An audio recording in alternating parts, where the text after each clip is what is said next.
As a purpose-oriented individual, I think it's really important that you gain the confidence to communicate what uniquely drives you to the people you work with, especially to your manager, to say, to communicate that yes, while you pay me and I appreciate that, and while you give me a job title, I also want to make an impact in my work. I'm here to make a difference.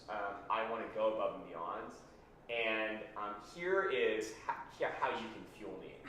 And to really communicate to a boss that this is the work that will help me thrive, it's important.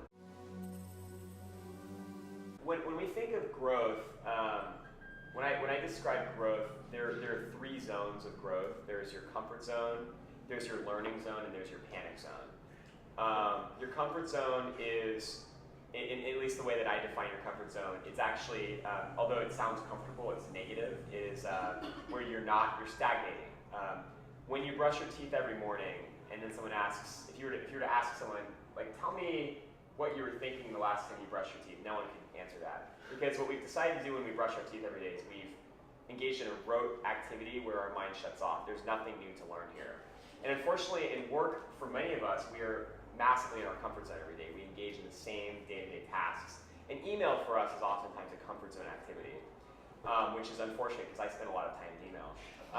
So our comfort zone is our sort of stagnation zone.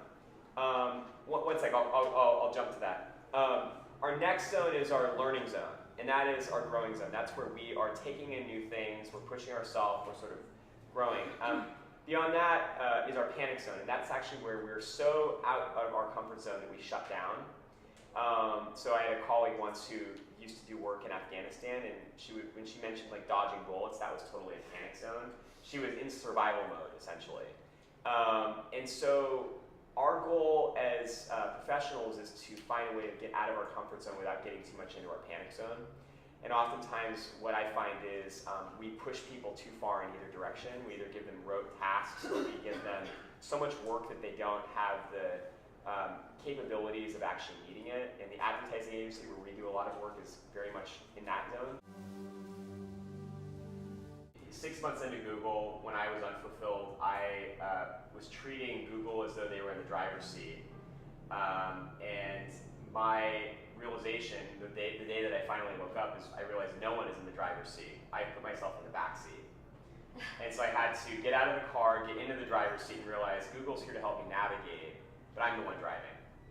And that partnership is what has to exist between companies and their people.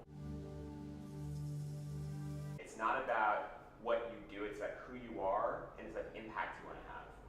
And so the type, and even that question of what do you want to do when you graduate, is a very dangerous sort of myopic question of, oh my God, I have to figure that out, what that thing is, and then that will be a stepping stone to everything else I'm doing. Now I have to climb the ladder, and I get stuck in this rut, and now I've figured out my life, and I know how I'm going to retire. And that is the way that most people think, and it's dangerous.